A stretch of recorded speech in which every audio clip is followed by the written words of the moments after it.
The following podcast is a W2M Network original production.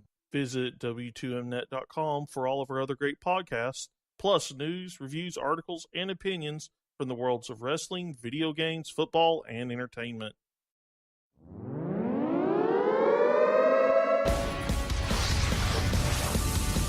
Wrestling to the Max Smackdown Review.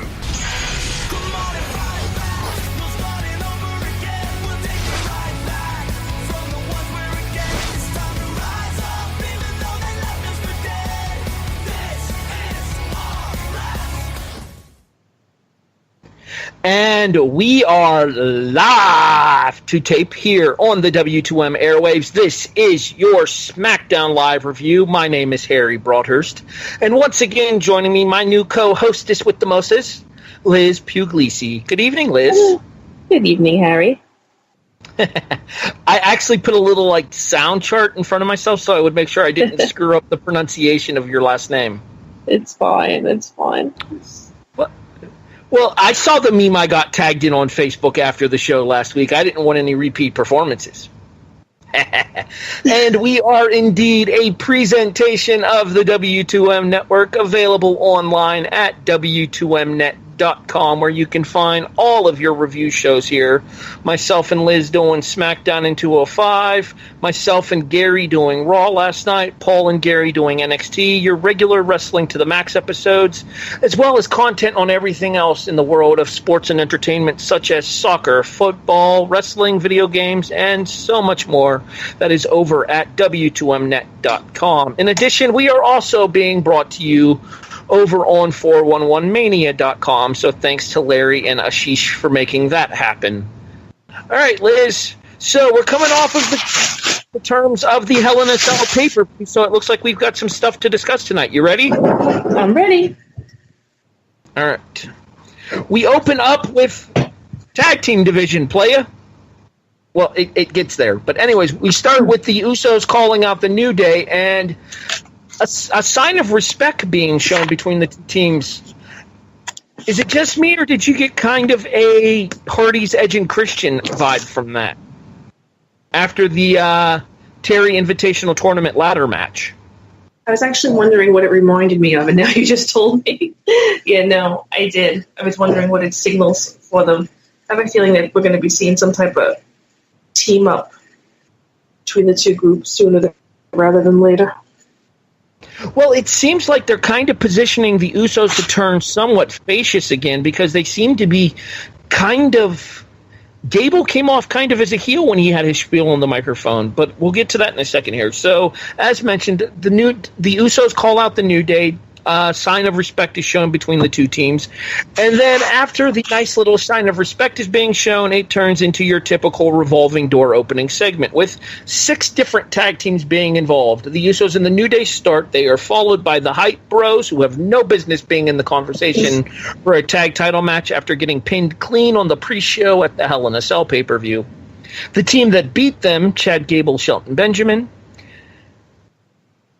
the Fashion Police, and the Ascension. Wait, the Ascension still wrestle? I thought they were just background characters. Who knew? I know. I was surprised actually when both teams came out. They and the Fashion Police. Yeah, because we were promised the new Fashion Files tonight, and we didn't get it, so that was a little disappointing. But I understand why, because they did this 14. As mentioned, Daniel Bryan makes his way out to the ring, and Bryan seems to be a little irked this evening, and based on what happened to his commissioner, you can kind of understand why. So he orders that the Usos and the New Day leave the ring because it's the Teddy Long special. It's a tag match. Playa. A 4-way tag match to determine the new number 1 contenders to the tag team titles currently held by Jimmy and Jay Uso. Said match happens, and Gable and Shelton Benjamin win. Shocking. Like, dislike, approve, disapprove. What are your thoughts here? My biggest issue with the match was that I feel like every week we're getting a triple threat or a fatal 4-way or something of that variety. And I am mulling over them. It seems, just a way to get everybody in. And I get there's time constraints. They don't want to drag it out. They just want to do it in one show. I'm just over the fatal four-ways and the triple threats and things like that. Because it seems like every week. So, and they used to be, I don't know, to me they used to be like more or less a little bit special. It added a little bit something to it. But now it's like a cop-out almost. The match in itself I enjoyed. I think we all assumed that Gable and Benjamin would win. And rightly so. I think they're the only ones that were in it that really deserve this chance at the next level. I mean, I'd be perfectly okay with the Fashion Police getting another run against the Usos. I mean, after all, their day one is still H. That's true. I love the Fashion Police. I've always liked Tyler Breeze and Fandango separately, so it's, win-win for me.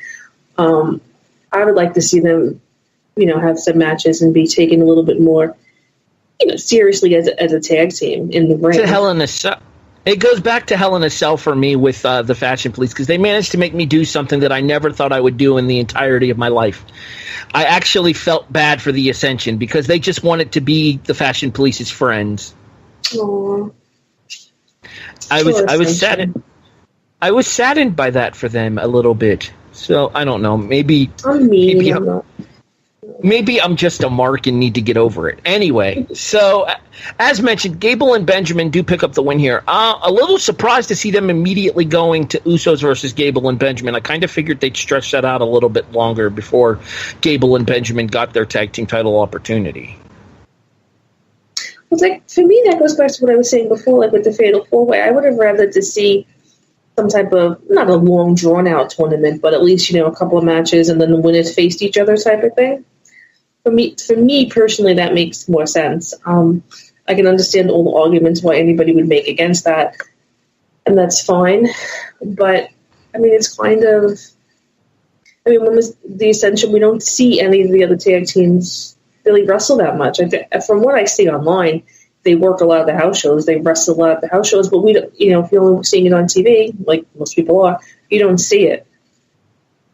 So no, and I agree with that to an extent in the fact that you could have used this as an opportunity, especially since they have until December for the next SmackDown exclusive pay-per-view. And if they do decide to wait until the pay-per-view to give the Gable and Benjamin their shot, which I doubt they will because that just seems like too long. Yeah, that seems like too long in modern-day WWE. But you would think that this would have been something that they could have done. They could have done some kind of filler thing with these four teams here. You could have had, say, Gable and Benjamin take on the Ascension tonight. The Fashion Police could take on the Hype Bros, and then you could have the finals of that in 3 weeks. Right, which I would have enjoyed, because it would have given the other teams more to do as well, to come out, to be on announcing, to try to distract them, to beat them up backstage. Would have really built some interest for it. Not to mention, you also had the opportunity, to allow these teams that don't traditionally get seen on television in terms of actually wrestling to get some in-ring time as well, such as the Ascension and the Fashion Police. We haven't seen the Fashion Police wrestle on television in, before tonight, it was probably about 2 months since their feud with the Usos ended. Sounds about all right. It. So we move on as there is a backstage segment with Sami Zayn and Kevin Owens, where they're in separate locker rooms but refusing to talk at the present moment. That would obviously change a little later in the show. We'll get to it. Backstage, Natalya is talking to someone, I think herself. She is the crazy cat.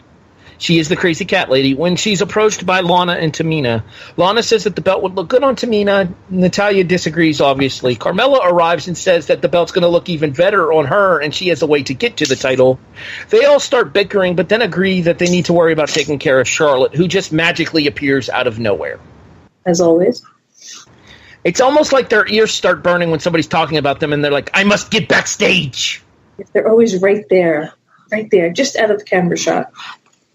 Yeah. So anyways, Natalya asks Charlotte if she's mad that she broke her dad's heart again, to which Charlotte proceeds to hit Natty with one of the stiffest forearms I've seen in the women's division's history. It was pretty entertaining. Absolutely stuck her with that forearm. it obviously breaks down from there, and we have a 6-woman brawl as Natty, Tamina, and Carmella brawl with Charlotte and the running in Becky Lynch and Naomi. Holy crap, Becky has a job. All right. Becky. We'll talk more about the match that happened right after this year. Backstage interview time again as Renee Young talks to the new U.S. champion, Baron Corbin. Corbin talks about how everybody's been making fun of him, that he couldn't do it, that he squandered all his opportunities, and lo and behold, here he is as the U.S. champion. Tonight, he's going to make AJ squander his opportunity at a rematch. That match is our main event. We'll get to it in a bit. So, Becky and Carmella. At this point, I feel like they just need to take the briefcase away from Carmella. I don't remember. You don't really see a win. She's not made to look like really a threat to Natty, or anyone really, other than the fact that she has the briefcase. Yeah, but unfortunately, it's kind of WWE thinking when it comes to this briefcase here, that as soon as somebody has a briefcase, they can automatically start losing a crap ton of matches, and it won't hurt them, because once they win the title, what difference does it make? I know. Makes a difference to me. I want them to listen to me, Harry. It annoys me. No, I agree with you. I think that the briefcase should mean something, and that once you have the briefcase, you should be, I don't know if protected's the right word, but at the very least, I don't expect it. You shouldn't be dropping constantly clean decisions like Carmella has been, or to an extent, and the person that I think that they were the most guilty about this with was Damien Sandow. Yes. Sandow got the briefcase, and all of a sudden, everybody and their grandmother was beating Sandow in the middle of the ring. But like I said, it just makes them look like no threat whatsoever. So now, at some point, Carmella's going to have to cash in, because it's been how long now? It seems like forever to me. It seems like entirely too long to me, but what do I know? And it's either going to be meh, unless she does it in some spectacular way. For me, it's going to be like, oh, okay, finally. Can we move on now? I mean, I would actually like to see Carmella as champion. I think it would be something a little bit, freshen it up a little bit. Is it because of the New York thing? You can be honest. No, you want me to be honest? And if people listen, they'll actually laugh. For some reason, it annoys me to no end that she's billed as the Princess of Staten Island. I don't know why. It just does.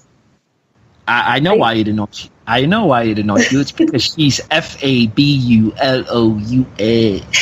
She is. I actually really like her. I do, but I don't know, because I guess in my mind, it's Staten Island is, if anybody out there is familiar with New York City, really the forgotten borough. So it kind of seems like it's just something kind of tongue in cheek, like, oh, whatever. She's from Staten Island. It annoys me. It really does. And they're there somewhere. At least she's from New York, I think. I'm not sure. I think so. Well, I find myself rooting for local talent probably more so than I would had they not been local. Like, for me, one of the people that I find myself getting a lot behind, and a lot of it has to do with the fact that he's a local talent, is Elias. Mm-hmm. Because Elias came out of the Pittsburgh area and has made it to where he is now with the WWE, and I find myself kind of feeling like it's a local boy done good kind of thing, because I'm about an hour outside of Pittsburgh. Right, I can understand that. All right, I don't like the Jersey Shore gimmick thing. That aggravates me. Well, at least Snooki's not coming back, so we can thank our lucky stars for that. I swear, Snooki shows up on my television again, I start reaching for the mute button about as fast as humanly possible. Agreed.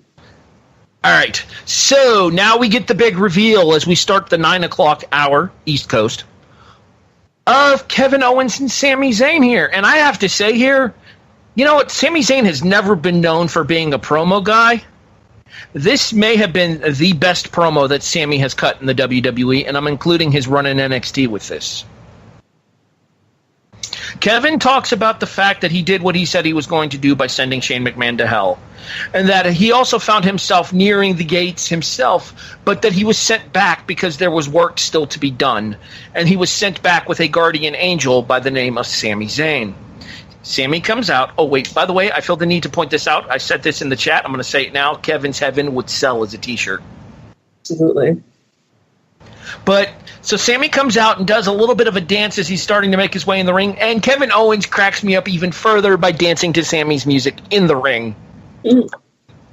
I lost it. Yeah, I enjoyed that. Something hysterical about Kevin dancing to Sami's music. Anyway, so Sami comes into the ring, and it is basically heel 101 for Sami here, by which he believes that he is not responsible for what happened. He did what he did because he was saving his friend, because Shane had gotten to the point where his ego was just as bad as what he felt Kevin's could have been. Whereas Kevin and him had been brothers for years, Shane was blowing him off backstage in a segment on... Gee, I wonder who talked about that last week. I think it was me. Dun, dun, dun. Hey, Liz, asking you shall receive. Okay, like I said last week, I think I did anyway, I don't really watch a lot of indie stuff. If I hear about somebody... And then for me, that includes like Ring of Honor, all this stuff. I don't have time. I would love to. I'd love to be able to watch everything that's out there. But if I hear about somebody, you know what, I'll start reading about them. I'll look up their matches.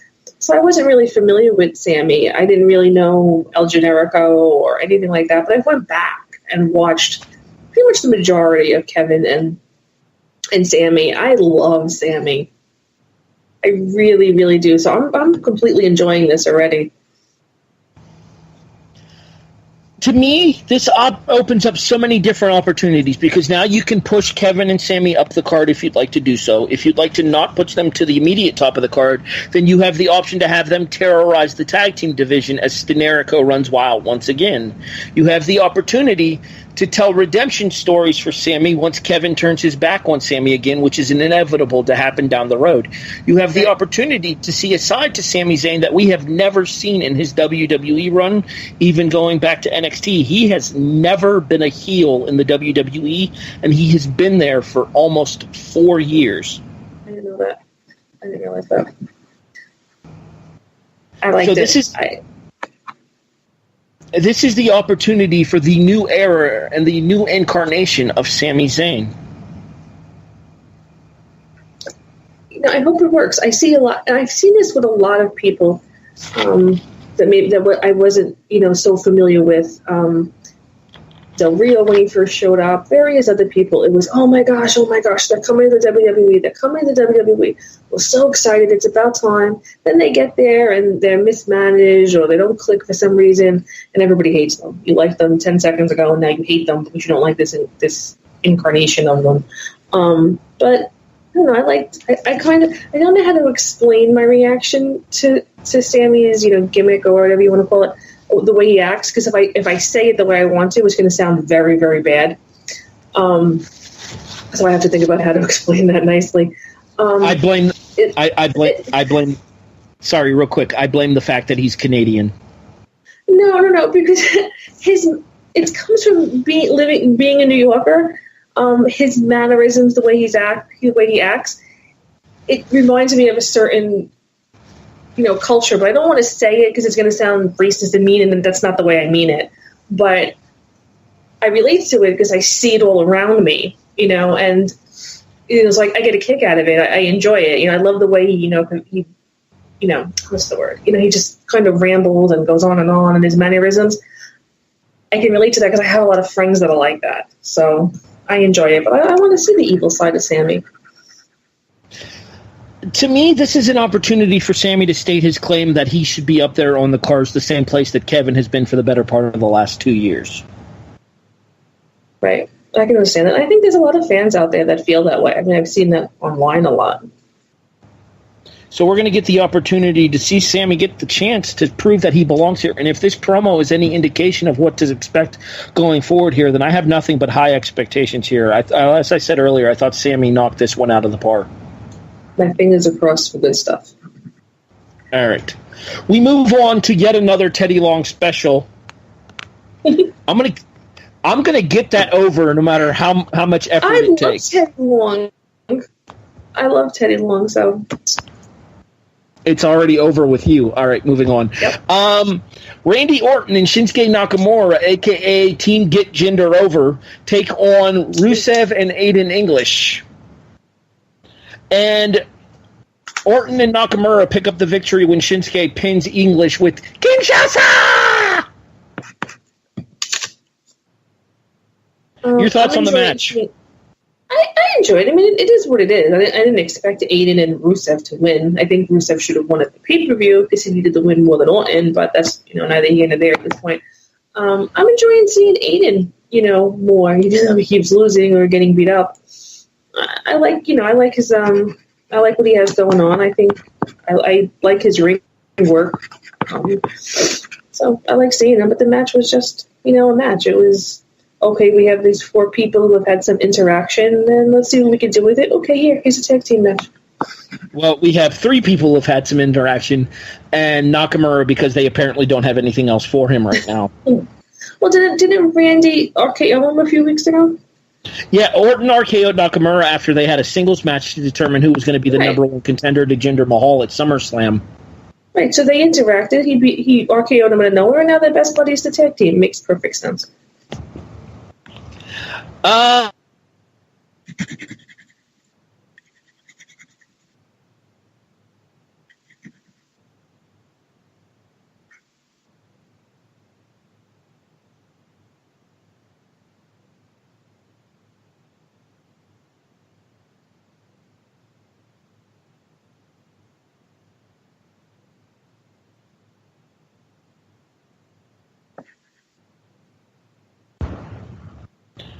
Apologies about that. My internet decided not to behave itself. All right. As I was saying, something witty. As I was saying before, I was so rudely interrupted by my internet connection here. The only thing I'm positive I took away from this match is the fact that Rusev didn't eat the pin. I'm with you on that one. I mean, they've already sacrificed Rusev to the point of trying to get Orton back over again, even though it is so clearly obvious that Orton is unmotivated in this storyline, that at least Rusev's able to walk away here. And I actually kind of have an interest in seeing Shinsuke Nakamura versus Rusev in a singles match. I can get behind that. I don't think it ends well for Rusev, but I'd still be interested in seeing it. And now that you mention it, I haven't actually given it any thought until you said it, but my initial reaction, I could see them putting on a good match. I feel like see them. Yeah, I feel like Rusev can work a style that's more conducive to the Nakamura's strengths rather than working style against somebody like a Baron Corbin or like a Jinder Mahal, which Nakamura has been doing so for the last 6 months. I mean, pretty much everybody after the Ziggler feud hasn't really worked to the strengths of Nakamura. There were one-offs against Orton and Cena on SmackDown, which were both very good matches, but the pay-per-view matches that Nakamura has been having have been disappointments at best. Do you think that's more because of his opponent's style, or because? Yes. Yeah, that's what I was going to say. Yeah, it's pretty much established that Jinder Mahal knows how to have one match and doesn't deviate much from the format. He's John Bradshaw Layfield, Indian. Hindi? Whatever. Because we pretty much that comparison, but now it's going to be stuck in my head. Because it's basically the kind of matches that Bradshaw was having when he was the champion back in 2004. Right. All right, so backstage, AJ Styles cuts a promo and says that it's going to be the end of days, yuck, yuck, yuck, for Baron Corbin's title run. I see what you did there, AJ. All right, moving on. And now we get a rehype vignette for Harper and Rowan as a tag team once again. They are being called the Bludgeon Brothers, and apparently they're dressing like War Machine from Ring of Honor. My initial reaction... I'm sorry, I keep talking to you. My initial reaction is, what is this 80s cheesy nonsense that I am being subjected to? Initially, my gut reaction was, what am I watching? I was kind of distracted at the moment. I didn't realize it was Harper and Rowan at first because I wasn't really in front of the TV. And Rowan's voice, holy moly, that's like some deep voice there. I liked it. I never really heard him talk a lot, so that's my reaction to it. But then when I realized who it was, I got behind it more. So initially I was like, what am I seeing? To me, it was kind of like, it's kind of similar to the Ascension, but not really, that whole, spiel. But it'd be interesting to see what happens with them. Well, if it appears like they're going to be turning the Ascension babyface in their work with Breezango, so it's entirely possible that they may be bringing in Harper and Rowan as the Bludgeon Brothers to take the spot of the Ascension of that Bruiser heel tag team. Frankly, I am 100% okay with this. I am a huge fan of Harper and Rowan as a tag team. I loved their matches with the Usos back in 2012, 2013, once the Wyatt family was originally debuting, and I entirely look forward to seeing what they'll be capable of if they get let loose on the tag division here in 2017. I agree with that assessment. I think there's definitely... they've worked well together before, so I definitely think there's potential for them to be really good to make a difference with the extremely lacking tag division. SmackDown Live gets glorious. Okay, my voice was way too high for that. As Bobby Roode comes out to celebrate the fact that he won his first match on pay-per-view, but to bitch about the fact that he was jumped after his first match on pay-per-view by the man he just beat because, 50-50 booking. I mean, he doesn't exactly say as much, but you know what I mean. Anyway, Ziggler comes out after Roode challenges him to a fight, saying that if Ziggler wants a rematch, he can have one whenever he wants. Ziggler comes out, getting the R-Truth cut entrance once again. Do you like the fact that the song plays before it cuts, or do you think he should full on come out, no music, no entrance video, nothing, just spotlight? I think he should just come out. I feel like him actually waiting for the "I'm here to show the world" takes away from the gimmick. Right, that was my feeling with it as well. It's like, just come out, it's dark, it's nothing. You don't even see him, the spotlight's on him, or he starts talking, then the spotlight finds him. Much more impactful. So Ziggler threatens to come down to the ring and get his rematch tonight, and then says, nah, Grand Rapids doesn't deserve it. Basically, heel extension 101. And then we do find out that the match is announced for next week. What did you think of the match at Hell in a Cell, Liz? I didn't see the whole thing, but disclaimer, I was at Comic-Con on Sunday, so I watched most of the highlights of it, but what I did see, I enjoyed it. I haven't actually really seen that much reaction to it online either. Maybe I'm looking in the wrong places, but I haven't seen, all that much. I think everybody knew Roode was going to win. It was, makes most sense. I liked it from what I saw of it. I don't know if I'd put it up there with the top 3 matches of the night. See, my issue was I felt like the match dragged. Yes. I understood what they were trying to do, but they took too long to get there.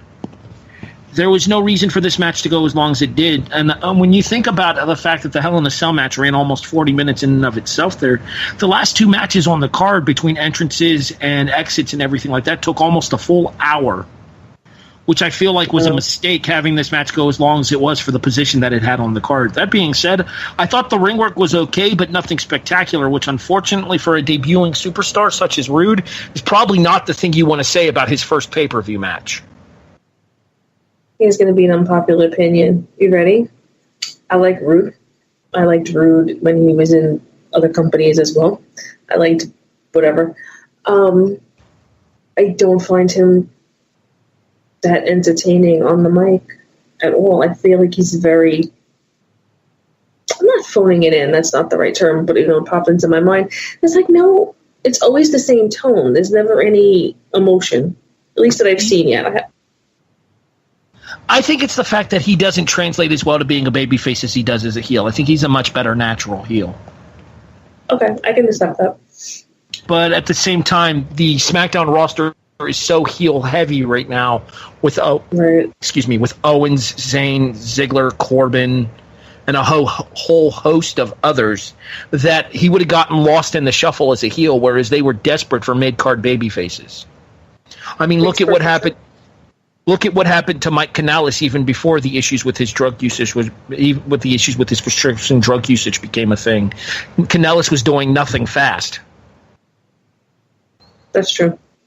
I feel like Rude could have landed in that same area of mid-card purgatory had he not come in as a babyface and had a chance to establish that that entrance video is going to be what gets him over with the casual fan base. That glorious entrance. Everybody sings along, I mean. Mm-hmm. All right, that takes us to our main event of the evening, scheduled for one fall. No one? Okay, never mind. As Baron Corbin defends his United States title against AJ Styles. Not as good as the triple threat at Hell in a Cell, in my opinion, but not a bad singles match either. I think the issue here is that Corbin is just...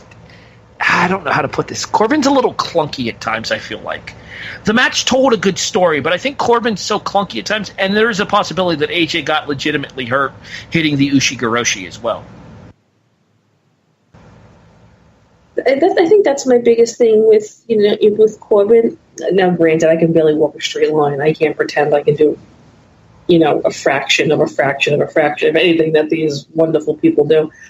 But against, certain... I like Corbin in the ring. I don't think he's awful. I actually do like the whole thing that Corbin has going on, except I think he needs a haircut. But... I like the match. I enjoyed it. I thought it was, a decent, rematch. But against someone like Styles, who tends to be very fluid, very smooth, the clunkiness does stand out. Yeah, and not to mention, I think the other thing, too, about this particular match here is the fact that these guys have been facing off so much recently here that it kind of comes off as a case of we've been there, we've done that, we've seen it, it's time to move on. My question is going to be, where do they go from here with Baron Corbin's title reign? And the thought process that I immediately had was the aforementioned Bobby Roode, but with him still stuck with Dolph Ziggler for apparently a little while still, who do you think is going to be the next in line for Corbin's U.S. title? Jeez, I was just going to ask you. So, let me think. Do they go back to Ty Dillinger, perhaps? I can't see that lasting very long. I can't get behind Ty that much. Maybe he'll grow on me. There's a lot of people that I don't like. Not that I don't like them, but that I'm like, about initially, that eventually grow on me. That's life. That happens. So, I mean, that matchup would do nothing for me. It would probably be good. I think he would still look extremely clunky against Ty. I'm trying to think who everybody I'm thinking that would be in line for the U.S. title is also a heel. So that's the other thought that I had too. I mean, I could see if Ziggler were a face, Ziggler and Corbin had some pretty okay matches against each other, but that's been done to death. Roode and Corbin would be an original matchup, but at the same time, Roode apparently is focusing his interests on Ziggler. Here's a thought for you. What about the New Day? Oh my gosh, Harry, I was just waiting for a pause so I could say that. The thought that I would have here is I would really be interested in seeing Baron Corbin against Big E. Yeah, I was going to say Kofi or E. Put him in with the veteran of the three. But Big E versus Corbin I would totally get behind that. I love Big E. Well, and I think it would help Corbin to work with somebody his size or even bigger too. Because while I think that, go ahead. No, I'm sorry, honey. I think that with New Day being out of the, they don't have a rematch or anything like that, I think it helps keep them fresh, keep them together, do like other factions did, throw in a different, championship to them where the other two completely support them, a la, the Shield, where Roman had whatever he had, and the other two were the tag champion, and everybody worked together. Reigns and Rollins were the tag champs. Ambrose was the U.S. Ambrose champion. Was the U.S. Yeah, I knew that. I'm tired. Forgive me. It's okay. Some fangirl I am. Maybe it could be a situation where they kind of freebird the U.S. title. Would you have any interest in that happening? Seeing as how I wouldn't care. I wouldn't mind it. I think it would freshen things up. I mean, I think it would keep the New Day fresh. It would keep their, dynamic, as we were talking about it last week. And even like now, I was talking about it with my friend before. Like, I wonder where this is going to go with the New Day. So it would be great. I think at least two of them, deserve some type of singles run with the other two supporting them. So I wouldn't care if they freebirded the any other belt. I would get a kick out of it myself. I think a lot of people would moan and groan, but I think it would make for some entertainment on air, definitely. And that officially takes us to the end of SmackDown, leaving only one thing left for us to do. Scale of 1 to 10 here, Liz. What do you give tonight's SmackDown Live?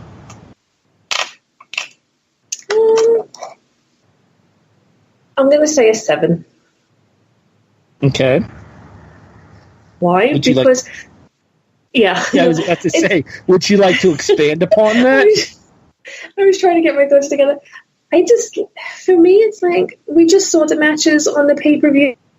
I would rather they build to the rematch than have it the very next show.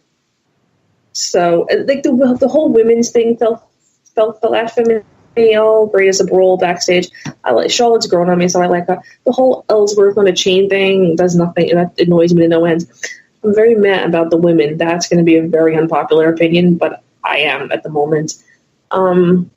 It kept my attention. I thought there was some, pretty good matches.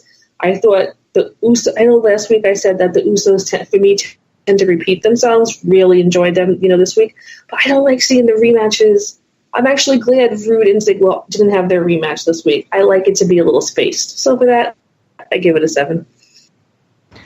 I'm going to go just a slight bit higher at 7.5 because I actually really enjoyed tonight's episode of SmackDown, especially after sitting through what was, in my opinion, a relatively lackluster episode of Raw last night. SmackDown, in my opinion, significantly better paced, significantly better put together. There were only 4 matches on tonight's episode of SmackDown, but the matches that we did have, almost all of them meant something with the exception of Becky Lynch and Carmella.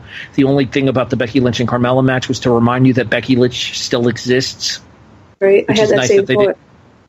Which is nice to know that she's still there. I mean, it's kind of the same thought I had seeing Dana Brooke last night on Raw. I'm like, you know what I learned tonight? Dana Brooke still has a job.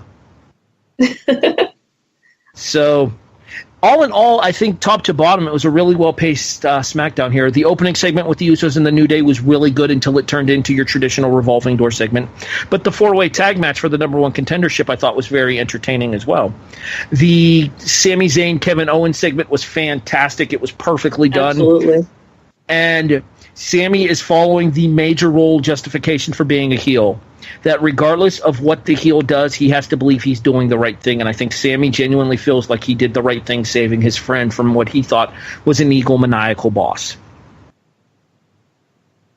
Good man.